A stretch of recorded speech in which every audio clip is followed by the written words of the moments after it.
All right. I got something. All right. I got something.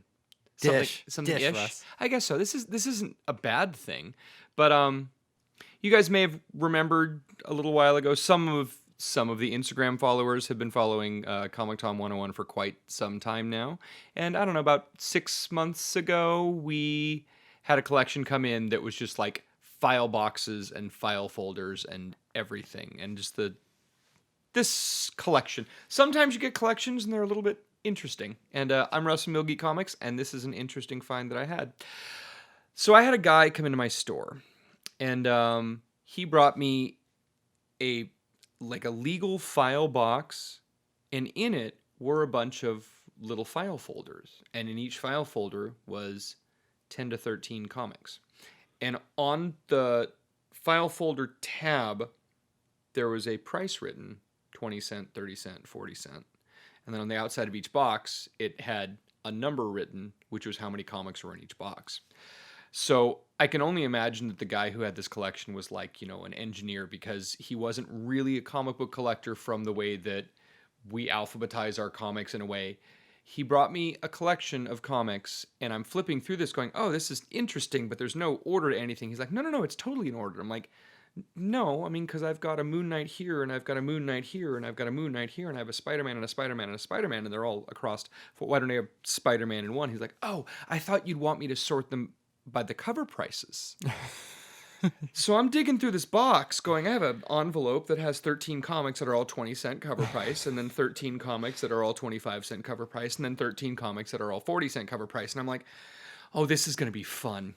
So he tells me he's got a bunch more comics back at his apartment. I'm like, okay, I don't normally do house calls, but, it was an older gentleman, and when someone who has a lot of boxes, you don't really want to say, pack them into your car, bring them to the shop.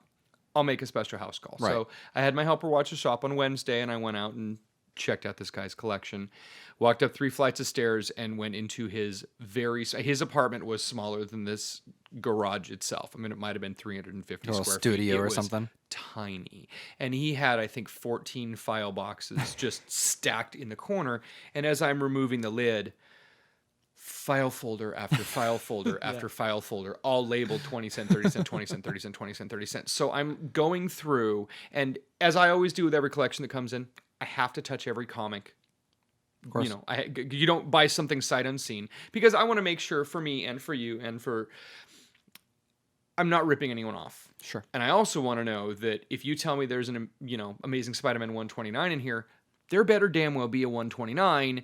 We didn't miss it in a box somewhere. I get to see it and inspect and make sure, that whole thing. So Right. It did have a 129 when he brought in the first box, and he said, I think I have some more at home. Let's check it out. So it was intriguing enough for me to go to his house and hopefully not get stabbed or raped. But it was nice to be able to go and say, oh, cool, you have comics.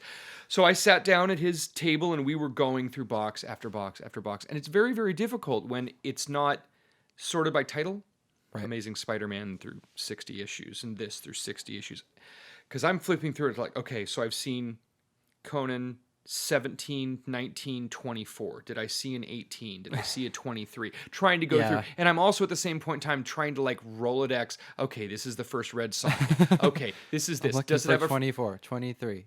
Right. Does it have a first Moon Knight? Am I getting a Werewolf by Night? Because I saw, Werewolf by Night 25, 26, 27. Do I see a 32?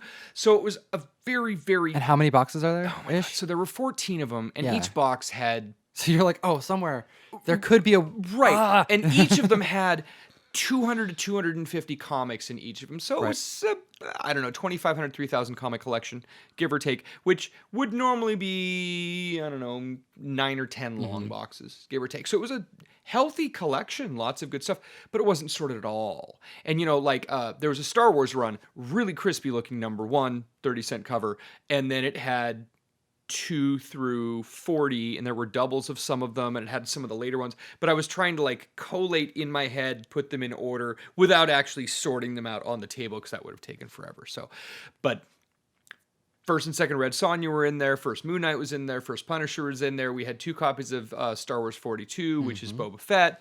Oh yeah, he also had a box of magazines that I totally ignored and kind of looked at, and I'm like, okay, there's some magazines in there, and there was one that had like the Marvel preview magazines, and there was a Blade on the cover, and I knew that the important one that I cared about was Star-Lord. Yep. Totally forgot about the Satana Rocket one. That's Raccoon. first appearance of Rocket Raccoon. Yep. So that was one of the like little gravy on the top of everything, but it was just a gorgeous collection, a lot of fun to go out there, but Collating Nightmare. Sometimes these collections are preserved in the strangest ways, and that's just like an example of what goes through someone's head who isn't a comic book person. Oh yeah. And you just think, oh, why wouldn't you want to, sort them by price? Isn't that based off of like, Right, it that's keeps not how you them figure out how much they're worth? in the right era. But I mean, I've had collections come in where people have put each comic into. Oh, this is the other thing. So they were in the file, but he also had bought like presentation sleeves, like 3-ring punch sleeves, to put some of the other comics in. So Tom and I had to spend a whole afternoon removing over 1,000 of these sleeves from everything. We just had a massive pile of these, and It took us so long just to go be through able this collection. to remove them, and then we were Then kind of to sort them. Then we were sorting them after we removed them from these sleeves. I even forgot that they were in the plastic sleeves. But yeah, I've had collections that are wrapped in that. I've had collections where they come in gallon Ziploc baggies, where someone will go to Costco. They're sealed for freshness. Yeah, absolutely. They'll zip them. I've had someone who has wrapped saran wrap around their comics and then taped the back of it for protection. Just It's better than putting them in a binder. There's nothing worse. There was a point in like 2012 to like 14 when I was hitting Craigslist hard. That was like before it was flooded with the spam of what is Craigslist looking for comics now. Right. With everyone now buying comics for no one's cash actually money. selling; they're all buying comics. Yeah. But going to see collections that were quote unquote near mint, and then have them like, oh yeah, I put it in a binder. It's been in a binder for years, looking fresh, and then you open it and you're just like, yeah, I can see all the dents from those from the three rings. Yeah. But yeah, binders is pretty common too. Yeah. Well, in the late 90s, early 2000s, I mean, like Wizard Magazine and a couple other places were really promoting the whole put your comics in the binder, protect them. They can store them vertically on your shelf. But yeah, if you stick more than like 10 comics in there, they start to get that curl. Well, and they need to be the right like BCW binder, like not your binder you get at Fred Meyer or Target. Right, you don't get a D-ring binder from Staples and go, this is it. That's the one. This is my comic book collection. We're good to go. Oh my God. Good to go. Absolutely. Didn't you, oh my God, shipping boxes as well. Didn't someone ship you an eBay comic shipped in a cereal bar? Yeah. It was my early days. I was testing the waters with selling on eBay. I wasn't sure if I was going to do it. Sure. And one of the things I thought of was like, all right, if I'm going to sell on eBay, I got to do it better than other people. Like that's right. That's how you make money, right? You just provide a better service, right? Yep. So I'm like, all right, I'm going to start buying some comics off eBay. And yeah, one of the first things I bought came in a Captain Crunch cereal box. And I still have the picture. I found it the other day. Maybe I'll find it and I'll post it or something. But I remember, I know I have it.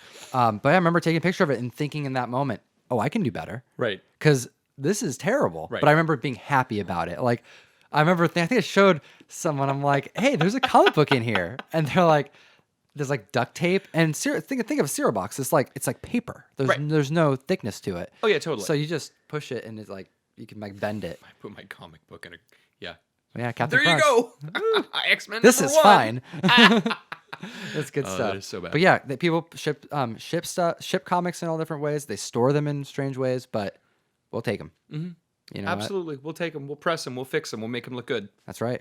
We should ask our audience, what's your method of storing comic books? Put your answers in the comment section below. Do you put your comics in binders? Please don't put your comics in binders. Unless they're a nice BCW. I like BCW. I don't want to knock on any other products. They have some cool comic binders. Boxes, I like them. But yeah. Yeah. Let us know how you store your comics. Do you have an interesting story as well? Post it in the comments below. Please remember to like and subscribe to the video because we're making a bunch of content. And as always, Geek responsibly. enough said. Thank you so much for watching this video that I'm editing for you right now. We really appreciate it. From the whole team, we broke 600 subs recently. That's crazy. Thank you so much. We are in it for the long haul. Subscribe for more content, and thank you. You guys are awesome.